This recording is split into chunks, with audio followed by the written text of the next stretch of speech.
नारायण नारायण दोस्तों, third dimension के इस एपिसोड में हम आपकी मुलाकात करा रहे हैं Western India Region Council of CA के पास प्रेसिडेंट सीए श्री सुनील जी पटौदिया जी से। Sunil ji is ex district governor of Lions Club International and presently international director endorse. इसके साथ ही Sunil ji is also a founder promoter of business group of choice the bike समंक। A CA by profession, Sunil ji is a very good financial adviser also. आइए दोस्तों, मिलते हैं उनसे और जानते हैं फाइनेंशियल प्लानिंग पर उनके कुछ खास सुझाव। दोस्तों, यदि आप भी उनसे कोई एडवाइस लेना चाहते हैं तो कमेंट बॉक्स में दिए नंबर पर उनको कांटेक्ट कर सकते हैं या ईमेल भेज सकते हैं। नारायण नारायण, नारायण। स्वागत है सर आपका हमारे पॉडकास्ट थर्ड डायमेंशन में। थर्ड डायमेंशन सर हमने एक विशेष स्पेशल पर्पस के साथ ये शुरू किया है, क्योंकि एक सिक्के के दो पहलू होते हैं, पॉजिटिव और निगेटिव, ये सबको पता होता है। लेकिन उसी सिक्के का एक थर्ड पहलू भी जरूर होता है जो कि आपके विकास के लिए और आपको विकास की ओर ले जाता है। वो ज्यादातर लोग नहीं पहचान पाते हैं। इसके लिए हम जीवन के विभिन्न क्षेत्रों से लोगों को आमंत्रित करते हैं, उनसे बातचीत करते हैं, जिससे कि हम लोगों को वो जीवन के लिए वो थर्ड डायमेंशन दे सकें। तो आज जैसे कि आप क्योंकि फाइनेंस फील्ड के स्पेशलिस्ट हैं, तो हम आपसे फाइनेंस से रिलेटेड ही बात करना चाहेंगे। तो सबसे पहले मैं सर आपसे जानना चाहूंगी कि आजकल का जो सिनेरियो चल रहा है, जिसमें सारे बिजनेसेस, शॉप्स वगैरह बंद है, मॉल्स बंद है, या बिजनेसेस भी काफी लो डाउन चल रहे हैं, ऐसे में लोगों को अपनी फाइनेंशियल प्लानिंग किस तरीके से करनी चाहिए? नारायण नारायण, सबसे पहले तो मैं आपको बहुत बहुत बधाई देता हूँ। आपने बहुत अच्छा इनिशिएटिव लिया हुआ है। अलग अलग मुद्दों पर आप हमें जानकारी उपलब्ध कराती है।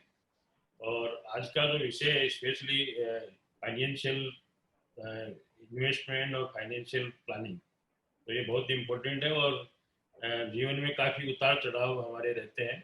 और जो इस समय जिस माहौल से हम गुजर रहे हैं, शायद ही ऐसी कोई अप्रत्याशित परिस्थितियां किसी के जीवन में पहले आई हो। तो हमारे जीवन की ये सबसे बड़ी घटना है, ऐसा मैं आपको बोल सकता हूँ, जिसकी वजह से हम सब कुछ सक्षम होते हुए भी कुछ भी नहीं कर पा रहे हैं। हम घरों में पैक हो गए, एग्जैक्टली, हाँ, में जा नहीं पा रहे हैं और हर तरह से बंद गए, ऐसा लगता है। तो ये फाइनेंशियल डिसिप्लिन जो है वो हमें हमारे करियर की शुरुआत से ही करना चाहिए, ऐसा मैं मानता हूँ। और विशेष रूप से जो यंग जनरेशन है, तो उनकी जो लाइफ स्टाइल होती है, तो उनका जो थोड़ा सा लाइफ स्टाइल लेस सेविंग होता है, लेकिन सेविंग बहुत इम्पोर्टेंट है मेरे ख्याल से। जैसे ही अपना करियर शुरू होता है तो कुछ भी फिक्स सेविंग अपने को पहले से ही चालू रखनी चाहिए, जिससे कोई भी अप्रत्याशित परिस्थिति आती है उसमें हमको इधर उधर कोई परेशानी नहीं झेलनी पड़े। जैसे अभी ताज़ा ताज़ा कुछ लोग जो सैलरीड एम्प्लॉइज जो रहते हैं, हाँ जी, उनकी इनकम फिक्स रहती है, लेकिन उनका एक फायदा है कि 1 तारीख को अपने पैसा आ जाता है। तो वो उनको प्लानिंग करना बहुत आसान रहता है। उनको ये मालूम है अपने पास कितना आने वाला है और इतना खर्चा होने वाला है, तो वो अपनी प्लानिंग पहले से कर सकते हैं। और कोई भी अपने को जो अनडिजायर्ड जो एक्सपेंडिचर है उनको अपन रोक सकते हैं। और सेविंग जो मिनिमम टारगेट होता है, वो सेविंग को करते हुए बाकी के खर्चों को प्लान करना चाहिए। और एट द सेम टाइम अपना अगर कुछ बोरोइंग है, जैसे हाउसिंग लोन और यह है, तो उसका जो इंटरेस्ट आउट गो है वो इस अपनी इनकम से इतना मैच होना चाहिए कि उस इंटरेस्ट पेमेंट के बाद भी अपन सफिशिएंट सेविंग कर सकें। सर मैं आपको एक चीज पूछना चाहूंगी कि आजकल की जो यंग जनरेशन है, जैसे आपने कहा सैलरीड पीपल, तो उनका सारा उस पे जितनी भी मनी है वो इलेक्ट्रॉनिक मनी के ऊपर उनका ट्रांजेक्शन होते हैं, क्रेडिट कार्ड के ऊपर।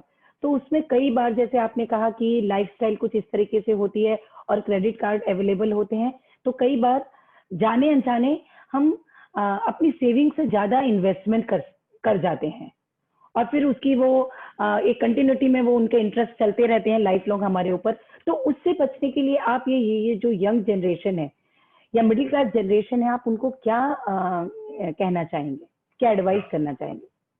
क्रेडिट कार्ड के बारे में मैं ऐसा बोलना चाहूंगा संजय जी कि क्रेडिट कार्ड ऐसे एक आवश्यकता नहीं है। सबसे पहले तो जो डेबिट कार्ड है उसको प्रायोरिटी देनी चाहिए, अच्छा, क्योंकि क्रेडिट कार्ड थोड़ा सा रिस्की हो जाता है।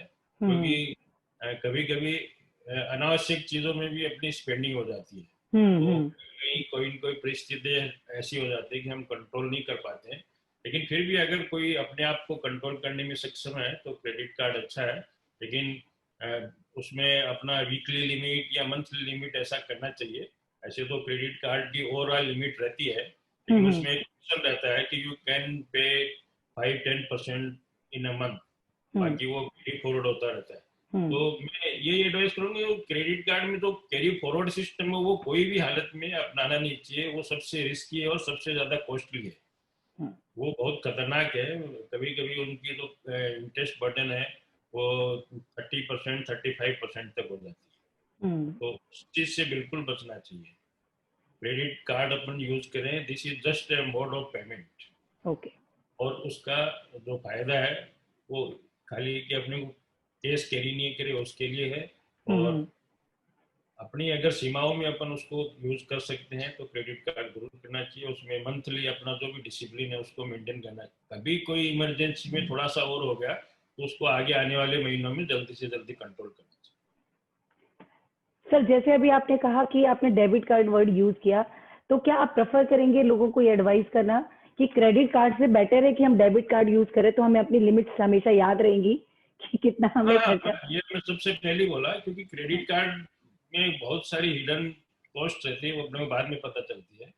डेबिट कार्ड ऑलवेज बेटर रहता है, क्योंकि अपने जो बैलेंस है उसमें से अपन पेमेंट कर रहे हैं, और अपन जैसे ही अपन पेमेंट करते हैं तो आपके पास और कितना बचा है वो तुरंत आ जाता है। तुरंत आ जाता है, करेक्ट। सर अब मैं आपसे ये जानना चाहूंगी कि जैसे हमारे पास एक फिक्स इनकम है, मतलब एक आइडिया तो होता ही है बिजनेसमैन को भी कि इस महीने हमारे पास कितनी अर्निंग हो सकती है, और एक सैलरीड पीपल को तो पता ही होता है। तो किस तरीके से उनको अपने फाइनेंस का डिवीजन करना चाहिए कि हाउसिंग पे कितना इन्वेस्टमेंट करना है, सेविंग्स कितने करने चाहिए, या कितना पार्ट उन्हें हाउसिंग पे खर्चा करना है, कितना इंटरटेन में खर्चा करना है? क्या एडवाइस करेंगे आप लोगों को?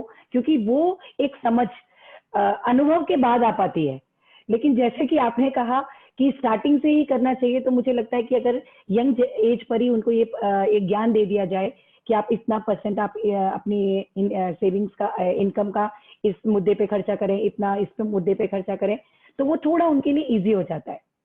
तो इसके लिए थोड़ा सा ज्ञान। जैसे मैंने बताया कि सैलरीड एम्प्लॉय का तो इनफ्लो फिक्स रहता है, हाँ जी। तो उनको अपनी प्लानिंग इजी रहती है। लेकिन बिजनेसमैन का जो फ्लो है वो ये जानते हुए कि अपनी इतनी इनकम हो रही है, उसको फ्लो मैनेज करना बहुत मुश्किल है। क्योंकि उनके जो कॉम्प्लिकेशन होती है, वर्किंग कैपिटल रिक्वायरमेंट, या कभी डेटर्स और क्रेडिटर्स का पेमेंट में इनबैलेंसिंग हो रहा था, तो कभी कभी बिजनेसमैन उस चीज में इरेगुलर हो जाते हैं। अपनी जो मंथली सेविंग है उसको बिजनेस में निकाल नहीं पाते हैं, या तो कभी ज्यादा निकाल लेते हैं, या तो कभी जरूरत नहीं रहती तो कम भी निकालते हैं। तो उसको अपनी परिस्थितियों के हिसाब से कहीं कहीं जाके उस पर अपना अनुशासन जरूर मेंटेन करना चाहिए, क्योंकि इनकम कितनी हो रही खाली इससे काम नहीं होता है। आपकी जो कैश फ्लो है उससे बहुत फर्क पड़ जाता है। और सैलरी एम्प्लॉय को तो क्या चेक एम्प्लॉयर देता है तो उसका फिक्स रहता है, आपका खुद का चेक आपको खुद को बनाना है। तो कभी 1 लाख की बजाय 1.5 लाख का भी बना लिया, कभी 1 लाख की बजाय 50,000 का भी बनाया, तो दोनों ही परिस्थितियों को अवॉइड करना चाहिए। और आपका जो रेगुलर जो सिस्टम है इन्वेस्टमेंट का और सेविंग का, उसको मेंटेन करना चाहिए। और उसी के जैसे भी आपने जमीन जायदाद के बारे में बताया, तो ये जमीन जायदाद का तो कभी कोई मंथली प्लानिंग नहीं हो सकती है एक्सेप्ट हाउसिंग लोन। तो कभी भी जब अपन कोई प्रॉपर्टी खरीदने जा रहे हैं तो उसमें जितना मैक्सिमम पॉसिबल है हाउसिंग लोन ऑप्ट करना चाहिए, क्योंकि हाउसिंग लोन एक ऐसा लोन है जिसमें 2 सुविधाएं मिलती है। तो आपको इनकम टैक्स का असेसमेंट कराना आसान रहता है, और दूसरा उसकी जो रेट ऑफ इंटरेस्ट है वो बाकी सारे लोन से कम रहती है। तो आपका बेसिकली मतलब अगर अपन एक हाउस के EMI में रेंट अगर लेस कर दे उस हाउस का रेंट, तो अपने बहुत ही इफेक्टिव है। तो हाउसिंग लोन ऐसे कोई लाइफ में कभी दो घर, 3 घर, 4 घर ऐसे ही ले सकते हैं, तो ये मंथली प्लानिंग इसकी नहीं हो सकती। लेकिन जब भी आप ये प्लान करें तो उसका फ्यूचर में जो मंथली प्लानिंग है, EMI है, या खुद के पैसे से भी लिया तो कभी भी और बड़ा कर लेना, तो उसके लिए पहले से ही रेगुलर सेविंग होती रहनी चाहिए, ऐसा अच्छा रहता है।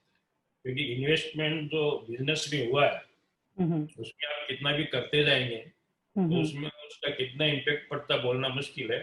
और कभी विड्रॉ ज्यादा हो गया तो बिजनेस की जो मजबूती है, जो बेस है कैपिटल, उस पर अगर कुछ फर्क आ गया तो बिजनेस पे एडवर्स इम्पेक्ट भी आ सकता है। तो मंथली विड्रॉल पे बिजनेसमैन को भी अनुशासन रखना चाहिए। 5-10% इधर उधर चलता है, लेकिन कभी भी मेजर अप डाउन अपने मंथली विड्रॉल से नहीं करना चाहिए। सर जैसे कि जो सिनेरियो है इसमें, जैसे भारतीय गृहिणियों का स्पेशली उनका जो इन्वेस्टमेंट होता है वो ज्यादातर अपना ज्वेलरी, गोल्ड, इन सब में इन्वेस्टमेंट करती हैं। लेकिन इस वक्त जो चल रहा है, इस वक्त प्रॉपर्टी या ज्वेलरी या कुछ भी अफोर्डेबल नहीं है आम जनता के लिए। तो उस वक्त ना आप क्या, जैसे गोल्ड भी एकदम हाई रेट हो रखे हैं इस वक्त, और प्रॉपर्टी भी लोग जल्दी से इतनी महंगी हो रखी है कि लोग सोच नहीं सकते। लोन के बावजूद भी जो सिनेरियो उसमें है उनको थोड़ा मुश्किल लग रहा है। ऐसे में आप फिर भी मतलब लोग चाहते हैं कि हमारा जो मनी है वो सेव रहे, तो कहाँ उनको सेविंग करनी चाहिए इस वक्त? गृहिणियों, जब ऐसे फीमेल की बात करते हैं तो फीमेल को मैं पहले, जो वर्किंग फीमेल होती है और जो हाउस वाइफ रहती है, उन दोनों में फर्क रहता है। और ऐसा देखा गया है दोनों में तो ये जो ब्रांडेड आइटम्स खरीदने का जो क्रेज रहता है, कभी कभी ये मंथली सेविंग डिसिप्लिन को गड़बड़ कर सकता है। तो मुझे विशेष रूप से जो वर्किंग लेडीज है उनके लिए तो मंथली अपने फ्लो के हिसाब से मैनेज करना आसान रहता है।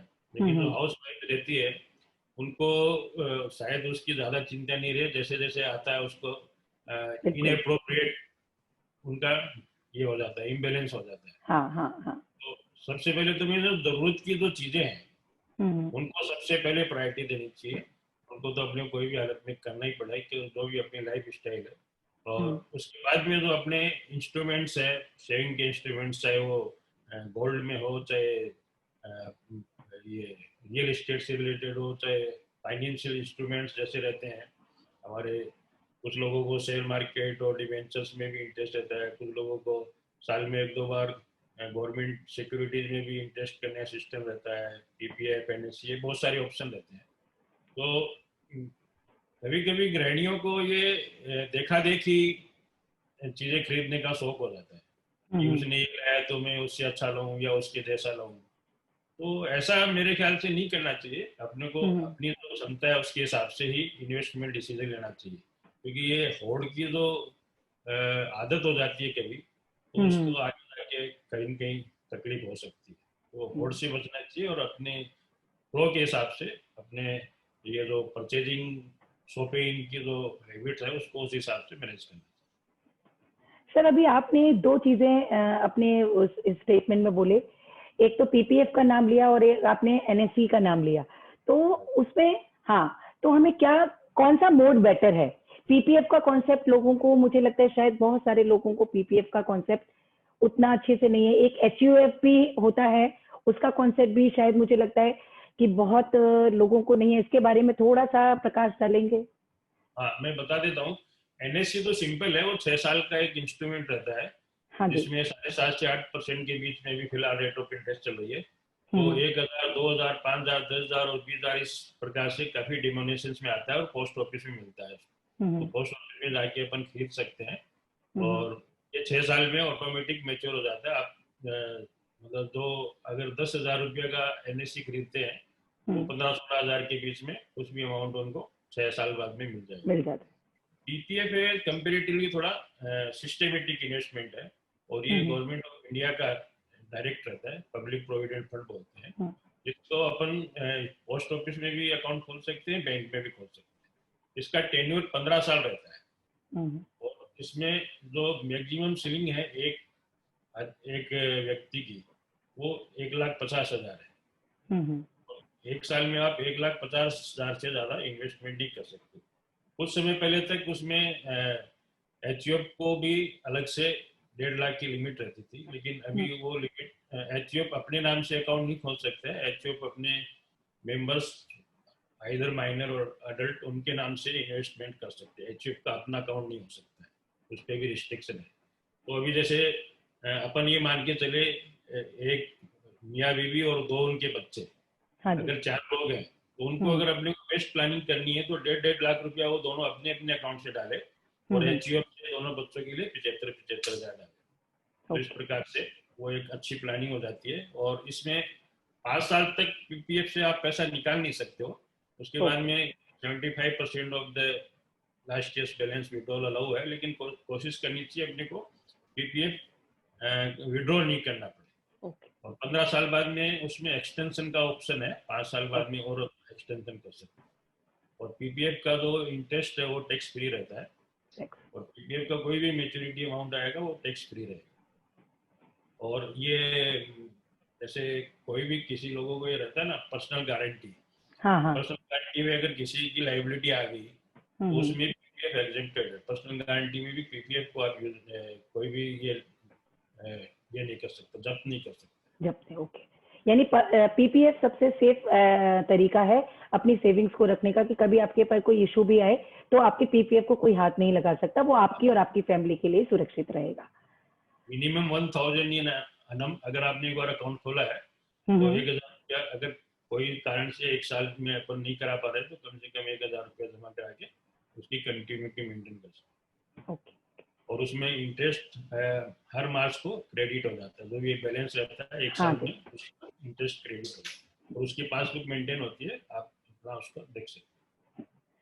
सर मैं आपसे अभी नेक्स्ट क्वेश्चन टैक्स से रिलेटेड, आपने कहा PPF टैक्स फ्री होता है, तो मुझे कुछ ऐसे ऑप्शन भी बताएं कि बहुत सारे लोगों को ये ज्ञान मिले कि हम किस तरीके से अपनी सेविंग्स को टैक्स फ्री तरीके से और बेहतर तरीके से सेव कर सकें, एकदम लीगल तरीके से, और अधिक से अधिक टैक्स बचा सकें।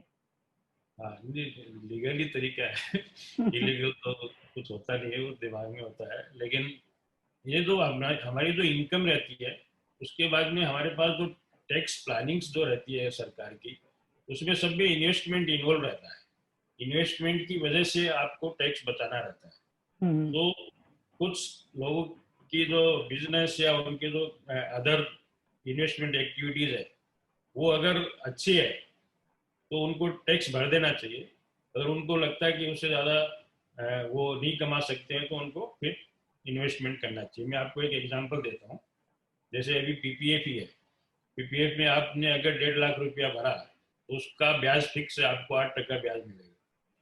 लेकिन 1.5 लाख रुपये PPF भरने के बजाय अगर आपने उस पर 45,000 टैक्स जमा कराया तो आपके हाथ में बचे 1,05,000। तो अगर आपको लगता है कि वो 1,05,000 से आप 45,000 से ज्यादा कमा सकते हैं तो आप 45,000 मतलब वो क्या फॉर वो वन टाइम आपका पेमेंट रहता। अब ये अपन उसको 15 साल में डिवाइड करेंगे तो आपको जो 1,05,000 एक बार आपके हाथ में इन्वेस्टमेंट आ गया तो आप PPF में 15 साल इन्वेस्ट करते हो तो वही 1,05,000 अगर आप 15 साल बाद में देखोगे, अगर आपको लगता है कि PPF का जो बैलेंस रहेगा उससे ज्यादा बैलेंस में मेरी इन्वेस्टमेंट स्टाइल्स में कर सकता हूँ, तो आपको दोनों ऑप्शन ऑप्ट कर सकते हो, या तो दोनों में बैलेंस रख सकते हो, यहाँ 75,000 उसमें दो और 75,000। कुछ लोगों की उससे फर्क नहीं पड़ता है 1.5 लाख वगैरह से, जिसका अगर कुछ की इन्वेस्टमेंट कैपेसिटी 10 लाख है तो उसको बैलेंसिंग करने का उतना इम्पोर्टेंट नहीं है, वो 1.5 लाख रुपया पूरा अपना PPF में डाल सकता है, क्योंकि उसको जो अदर ऑप्शन के लिए अभी 8.5 लाख रुपया बच जाता है। हाँ करेक्ट। उस लोगों की टोटली इन्वेस्टमेंट कैपेसिटी 1.5 लाख है और उसमें से उसको लगता है कि नहीं सारा पैसा PPF में डालने बजाय आधा PPF में डालता हूँ और आधा मैं खुद इन्वेस्ट करता हूँ, तो उसमें हो सकता है वो PPF से ज्यादा कमाए तो वो अपना दूसरा ऑप्शन बैलेंस करके ऑप्ट कर सकते। सर मैं एक चीज और पूछना चाहती थी कि जिस तरह से आपने बोला कि हम अपने डिफरेंट मोड्स में हम अपने सेविंग्स करते हैं, लेकिन उन सेविंग्स में जितना % हमको इंटरेस्ट मिल रहा है, इन्फ्लेशन एवरी ईयर उतना ही ज्यादा बढ़ जाता है। तो कई सारी जगह कई बार ऐसा लगता है कि हम सेविंग्स तो कर रहे हैं, लेकिन जितना हमें इंटरेस्ट, जितना हमें प्रॉफिट होना चाहिए था, जितना हम जिस लाभ सोच रहे थे कि इतना लाभ हमें होगा, इन्फ्लेशन के कारण वो लाभ नहीं हो पाता। तो ऐसे कौन से सेफ ऑप्शंस हैं कि जहां हम इन्वेस्टमेंट करें और इन्फ्लेशन का बहुत ज्यादा इफेक्ट हमारी सेविंग्स पे ना आए? नहीं, ये तो इससे इस इन्फ्लेशन तो वो तो रहता ही है, उससे इन्वेस्टमेंट स्कीम से कुछ फर्क नहीं पड़ता है। अपने को तो जो सेफ इन्वेस्टमेंट अगर देखना है हाँ इन्फ्लेशन बढ़े या नहीं बढ़े, क्योंकि सबसे पहले जरूरत रहती है अब हमारा जो मूल है ना वो सुरक्षित रहे। करेक्ट। तो जैसे जैसे अपन इन्वेस्टमेंट ऑप्शंस रिस्क की साइड जाते हैं वैसे वैसे उसमें रिस्क हो जाती है। जैसे अभी कभी कभी अपने को सुनने में आता है उसको शेयर मार्केट में लॉस हो गया, करेक्ट। तो शेयर मार्केट में हो सकता है कि आपने 100 रुपये इन्वेस्टमेंट करा तो 50 ही रह जाए या 40 ही रह जाए या कभी कभी 15 ही रह जाए। लेकिन ऐसा हर हर लोग के साथ होता है या हर शेयर में होता है, ऐसा नहीं है। ऐसा नहीं है। हाँ अगर उसको तरीके से करेंगे और एक्सपर्ट एडवाइस के साथ करेंगे तो हर चीज में फायदा ही फायदा है। रिस्क जरूर रहती है, म्यूचुअल फंड में भी रिस्क रहती है, पर्सनल करते तो भी रिस्क रहती है।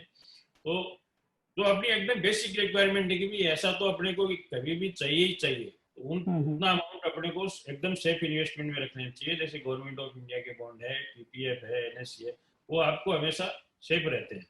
लेकिन साथ के साथ सब चीजें उसमें रखेंगे तो आपका फिर इन्वेस्टमेंट ग्रो नहीं हो पाएगी। तो साथ में अपने को एक्सपर्ट एडवाइस के साथ जो फाइनेंशियल मार्केट्स हैं, शेयर मार्केट है, म्यूचुअल फंड है, डिवेंचर्स है और अदर फाइनेंशियल इंस्ट्रूमेंट्स है, उनका नॉलेज जानना चाहिए और एक्सपर्ट एडवाइस में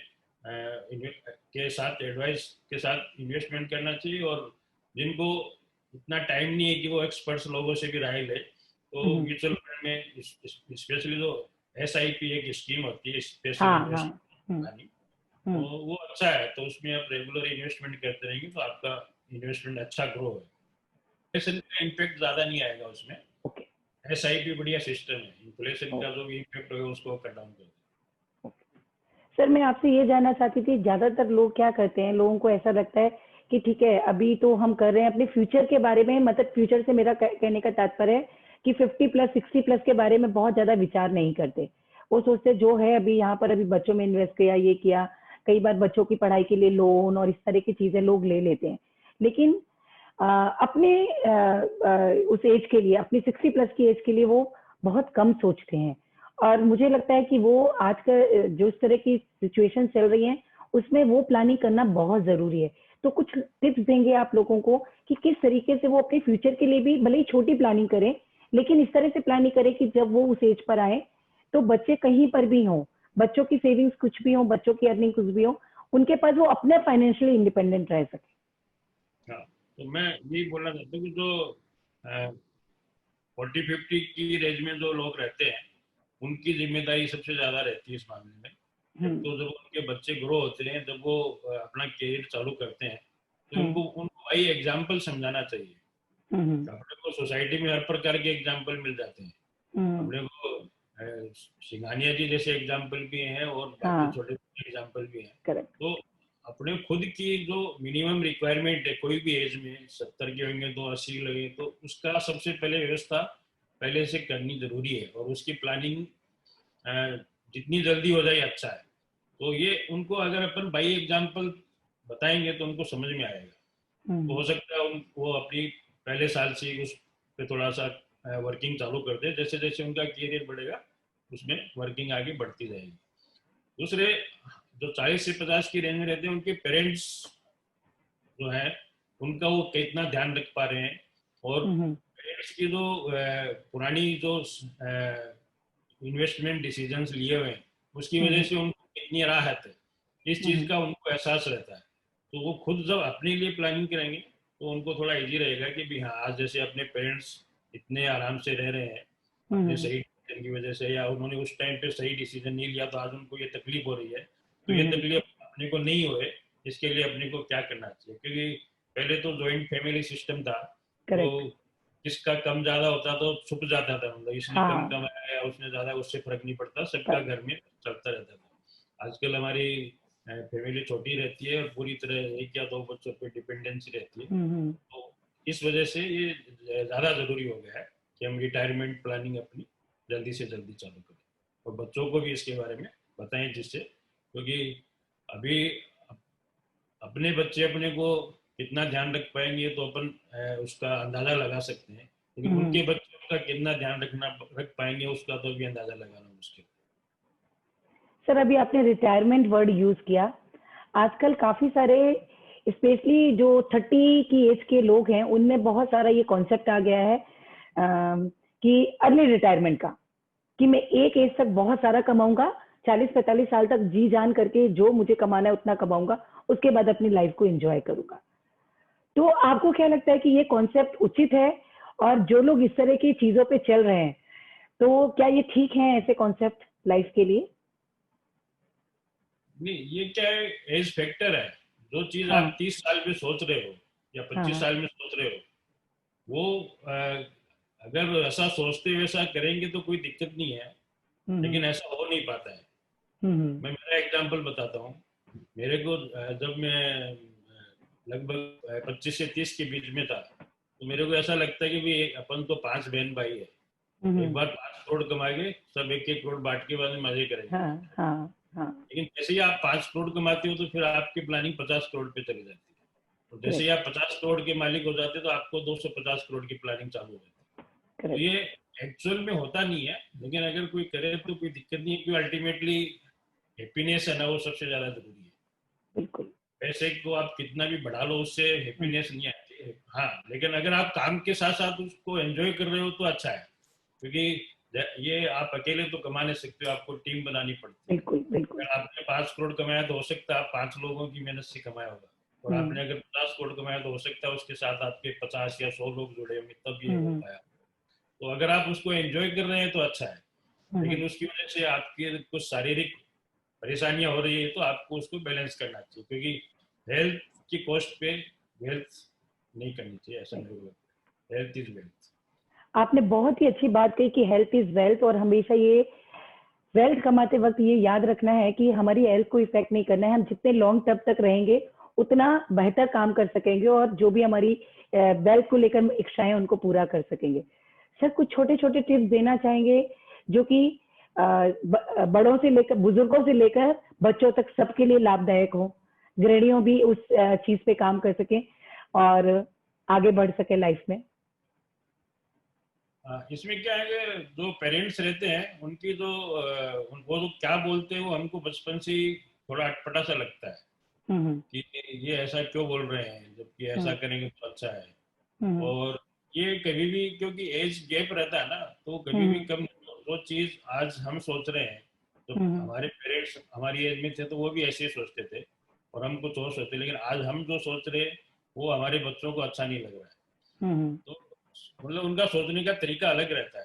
लेकिन हम्म जैसे मैंने एक बार पहले भी बताया कि अपन विद एग्जाम्पल अगर बच्चों को एक्सप्लेन करें या अपने आप को समझे तो हम्म उसको समझना थोड़ा आसान रह जाता है, क्योंकि परिस्थितियां और एज फैक्टर ये दोनों साथ हम्म साथ रहती है।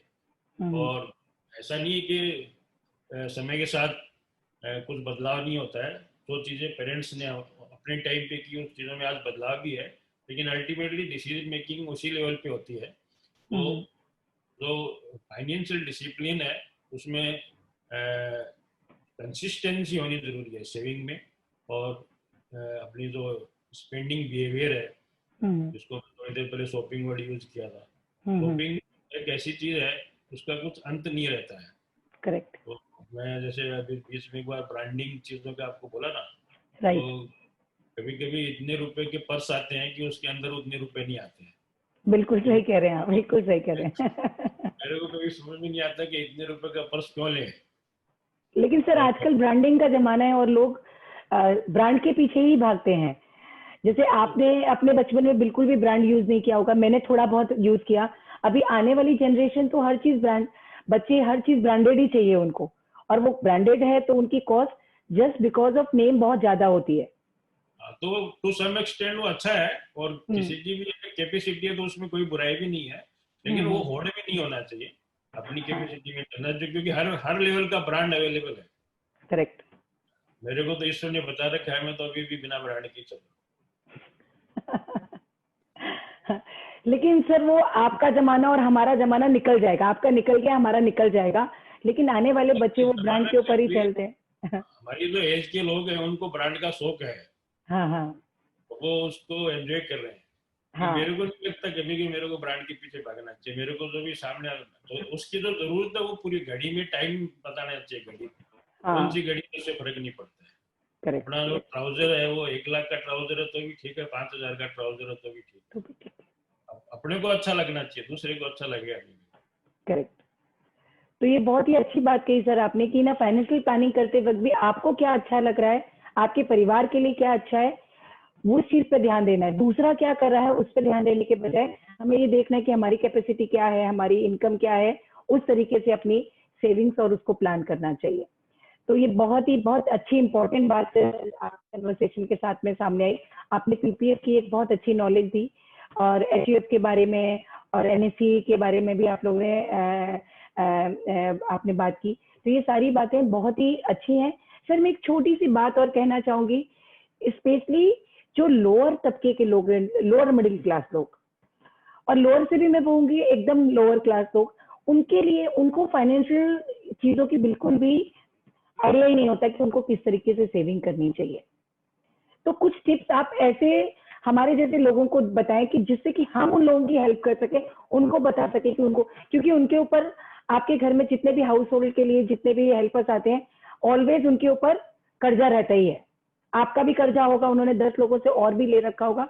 और जब भी हम उनको समझाने की कोशिश करते हैं, पता नहीं या तो हमें समझाना नहीं आता, तो किस तरीके से हम उनको समझाएं कि, और सबसे ज्यादा जो ये इस वक्त की सिचुएशन में, इस सिचुएशन में सबसे ज्यादा नुकसान या तकलीफ उन्हीं लोगों को ज्यादा आई है क्योंकि उनको कर्जे बढ़ते जा रहे हैं उनके पास।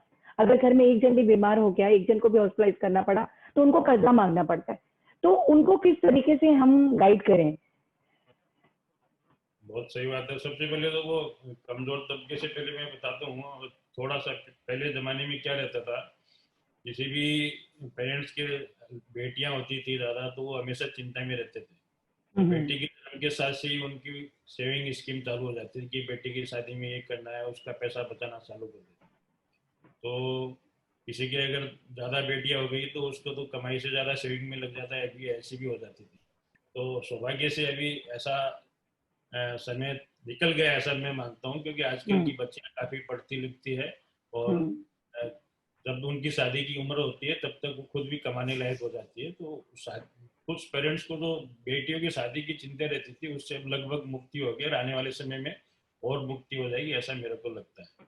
तो that credit goes two of course Beti Padhao, बेटी, हाँ, बेटी बचाओ बेटी पढ़ाओ, हाँ। उस जैसे प्रोग्राम को जाता है। लोअर तबके के जो लोग हैं उनका क्या कोई यूनिवर्सल फार्मूला नहीं है उसमें। जब हम नोटिस करते हैं उनके लोअर तबके के जो मेल और फीमेल रहते हैं उनकी लाइफ स्टाइल में बहुत फर्क है। और वो की जो लेडीज है उनको अभी भी पुराने जमाने के हिसाब से वो अपने जेंट्स के प्रेशर में रहती है। तो काफी मेल्स ऐसे रहते हैं उनका हाउस जो होम इनकम है उसमें उनका कंट्रीब्यूशन लगभग नील रहता है, लेकिन स्पेंडिंग में उनका मोर देन 50% कंट्रीब्यूशन रहता है। स्पेशली जिनको दारू की लत रहती है, तो शराब की जिनको लत रहती है तो कमाने की जिम्मेदारी पूरी तरह लेडीज पे आ जाती है और वो जो कमा के लाती है उसका आधा पैसा वो दारू में उड़ा देते हैं। बिल्कुल। तो ऐसे लोगों को लोन लेने की नौबत आती है। तो अब वो जो लोन लेने की आदत है, कुछ लोगों को तो उसका ऐसा प्रेशर रहता है कि अपने को रीपेमेंट करना है और कुछ लोगों को माइंड प्रिपेयर रहता है कि अपने को वापस नहीं करना है, ज्यादा से ज्यादा कुछ समय तक वो इंटरेस्ट पेमेंट करते रहते हैं। मैं लगभग 20 साल पहले कोई कजन सिस्टर के लिए कोई डॉक्टर लड़का देखने गए थे, तो गांव में है, मतलब लगभग नांदेड़ के पास पूर्णा करके गांव है। वहाँ पे मिले, वहाँ पे उनसे और फिर ऐसे ही पूछा भी अपना क्या काम धंधा क्या है, तो बोले अपना किराने का काम है छोटा मोटा और फाइनेंस का भी काम है। बोले फाइनेंस में इधर क्या रेट ऑफ इंटरेस्ट चलता है? वो बोले 10% चलता है। फिर फाइनेंस पे पैसा देके क्या फायदा, 9% तो एफडी पे ही मिल जाता है, उस समय एफडी पे 9% ब्याज चलता था। अच्छा अच्छा। तो बोले नहीं नहीं 10% महीने का है। तो मेरे मुंह से ऐसे तुरंत निकल गया, ये तो अत्याचार है। नहीं, हमको भी मालूम अत्याचार है, लेकिन हम जिन लोगों को ये पैसा उधार पे देते हैं लोन पे, वो कभी भी वापस नहीं आता है। कोई 5 महीने ब्याज देता है, कोई 10 महीने ब्याज देता है। आज तक कभी भी 3 साल से ज्यादा किसी ने ब्याज नहीं दिया। तो वो हमारा एक कैलकुलेशन है कि आज अपन ने 100 रुपया ब्याज, 100 रुपया अगर लोन दिया है तो उसका अपने को वापस 250-300 रुपया आता है। तो जिन लोगों की कैपेसिटी नहीं होती है या जिन लोगों का इंटेंशन अच्छा नहीं रहता है, तो लोन लोन लिया है क्या लिया है उससे उनको कुछ फर्क नहीं पड़ता। उनको खाली इतने ही है कि अपने को कितने दिन कितना वापस करना है। उनके लिए लोन लोन नहीं रहता है। वो एक प्रकार से जो उन्होंने लिया उस टाइम वो उनकी इनकम थी, अभी वो जो दे रहे हो खर्चा है उनको इतने समझ में आता है। तो ये बेसिकली एजुकेशन लेवल का है मेरे ख्याल से। जैसे जैसे लोग शिक्षित होते जा रहे हैं उसका असर कम हो रहा है। और मेरे ख्याल से जो भी लोअर मिडिल क्लास के जो बच्चे हैं या लोअर क्लास के जो बच्चे वो भी पढ़ रहे हैं, वो समझ रहे हैं और ये आदत धीरे धीरे कम हो रही है। और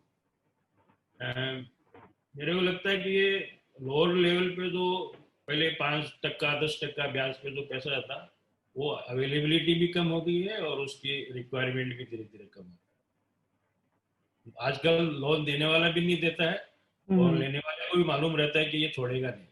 करेक्ट सर, मैं एक आखिरी सवाल आपसे पूछना चाहूंगी कि जैसे मेरा खुद का मानना है कि अगर आप अपना करियर की स्टार्टिंग कर रहे हैं, करियर की स्टार्टिंग में जैसे ही आपने अर्निंग स्टार्ट की तो आपको किसी एक फाइनेंशियल एडवाइजर को जरूर मिलना चाहिए, आप जैसे फाइनेंशियल एडवाइजर को, और उनसे राय लेनी चाहिए कि मेरी इतनी इनकम है और मुझे किस तरह से इन्वेस्टमेंट करना चाहिए।